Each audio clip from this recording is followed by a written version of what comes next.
guys, and welcome back to my YouTube channel. If you're new here, hi, my name's Ava and I'm a mortgage power planner. In today's video, I want to cover off 5 different ways of actually getting money out of your home. Now, some of the things I'm going to discuss are only applicable if you do actually already own your home and you've paid off quite a big chunk of your mortgage. But there are also things that I'll mention that aren't dependent on that, so you can use them even if you're renting, but I'll get on to that.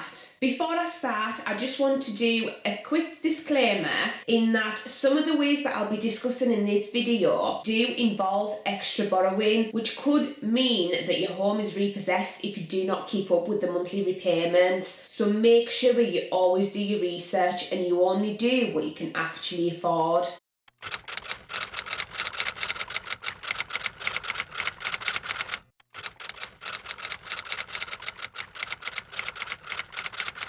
So the first way of actually getting money out of your home is to get a further advance. A further advance is normally obtained through your existing mortgage lender, and it's basically just an additional mortgage on your property. Now, in order to be able to get that, you will have to go through additional affordability assessments to make sure that you can actually afford the extra repayments. The lender will also take into account your loan to value on your property, meaning what your home is worth and your current outstanding mortgage. As long as it's under 85%, you should have room to release some money out of your house. But different lenders have different criteria on that, and simply approaching your lender and asking for extra money doesn't necessarily mean that they will provide you with those funds, but it's definitely an option to consider.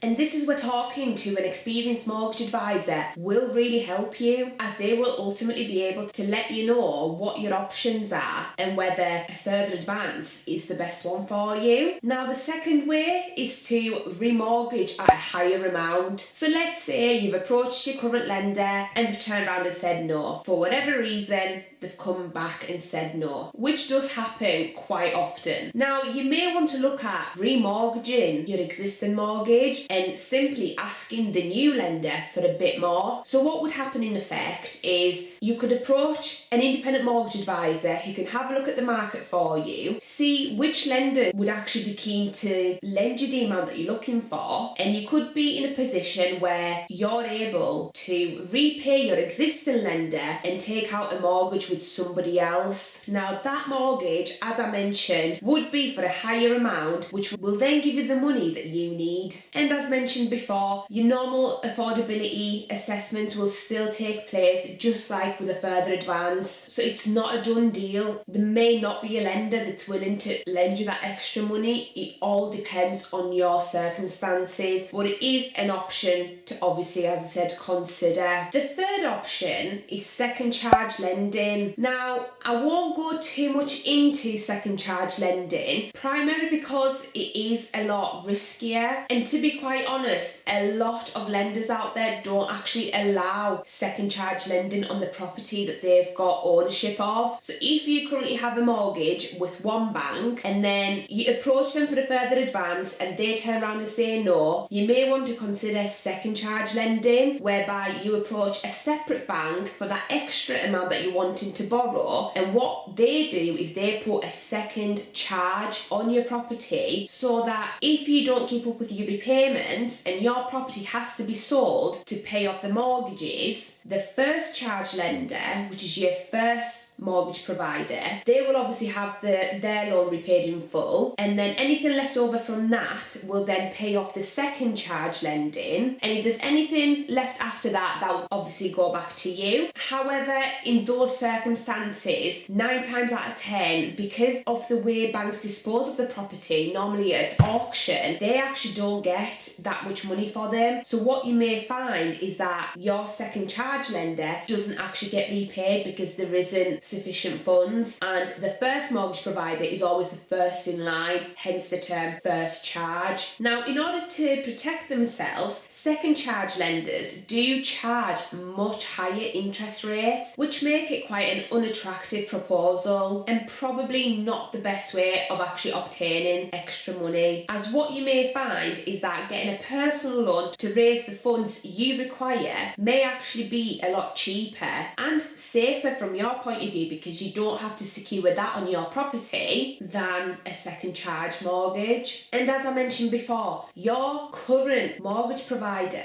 may not agree to a second charge lending, as what you'll find with a lot of mortgage contracts is that is actually a written rule that you cannot have a second charge on that property whilst your mortgage is in force. So do check that out before making any decisions. Or alternatively, consult an experienced mortgage advisor, as they'll be able to tell you what you can and can't do. So those 3 ways were all to do with borrowing against the existing property, which sometimes may not be ideal, and sometimes you may not want to borrow extra money because at the end of the day, it's an added cost. So the next 2 ways are ones where it doesn't involve any borrowing, and in fact, it involves making money through using your property. So number 4 on the list is actually to rent a room. I don't know whether you guys are aware, but in the UK there actually is a scheme called the Rent a Room Out scheme, whereby you can actually earn up to £7,500 every single year tax-free just from renting a room in your house. So let's use me for an example. I own a 3-bedroom house, but it's just myself. Obviously I have my bedroom, but I've got 2 rooms that if I wanted to, I could turn into guest rooms and actually rent those out to bring in extra income. Now personally, I won't do that. I don't want to do that because I utilise every single room in the house. But if I wanted to, I could do that. And as I say, I could earn up to £7,500 every single year and not have to pay tax on it, which I think is a great scheme. So if you're in a position where you've got an empty guest room, which you rarely use, why not consider renting that out either to a local student or to a local professional, as it could mean that you get that extra bit of income without having the need to borrow money. I guess the downsides to this particular way is the fact that if you're needing a lump sum of money quite quickly, this ain't gonna cut it, as it's more of a longer term solution whereby you need to build up that lump sum over a number of months. And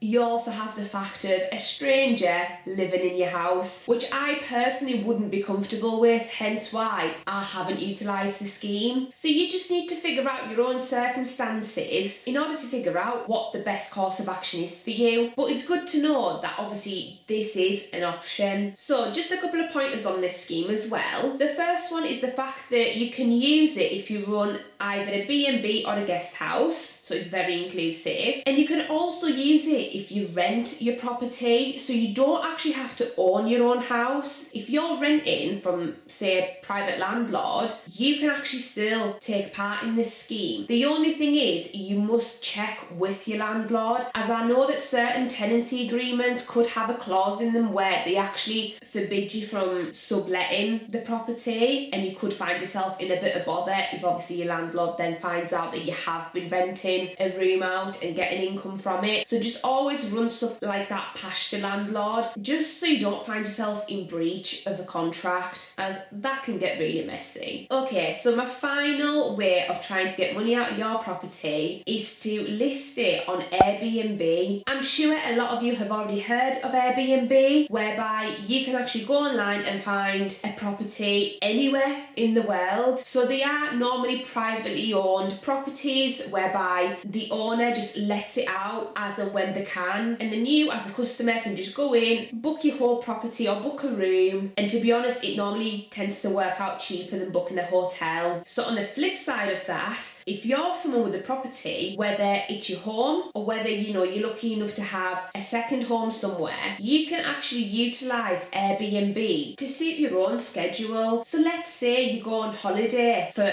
2 weeks, for example. Obviously not now because we're in a national lockdown, but following that, if you're on holiday for 2 weeks and your house is stood empty, you may as well pop it on Airbnb and try and get someone to live in it for the 2 weeks whilst you're away, because that's ultimately passive income. You don't have to do anything. Your house is earning money for itself. Obviously, there are risks attached to that. You don't necessarily know who's going to be staying in your property, which can be a huge security risk, but there's ways of mitigating that. So once again, you just need to do a bit of research to find out whether that is something you'd want to consider. But ultimately, it is a really good money maker, or it can be a really good money maker, especially if your house is based in either a very popular or very touristy area. So for example, Lake District, despite there being multiple different B&Bs and guest houses, they're always fully booked up. So if you have a nice apartment or a nice house in the heart of the Lake District, utilise it, let it make money for you. And as it's fully flexible, you make it work around you, meaning that you only rent it out when you want to. Okay guys, so that is it for today's video. I hope I've given you a few pointers to have a think about when it comes to trying to get money out of your property, as there are a number of different ways, and as I said, some of them do involve extra borrowing, but the other ways concentrate on actually making an income from your property. If you have any further questions on any of the things I've discussed, do pop them in the comments section down below and I'll be more than happy to help. If you like this video, please give it a thumbs up and also subscribe to my channel down below,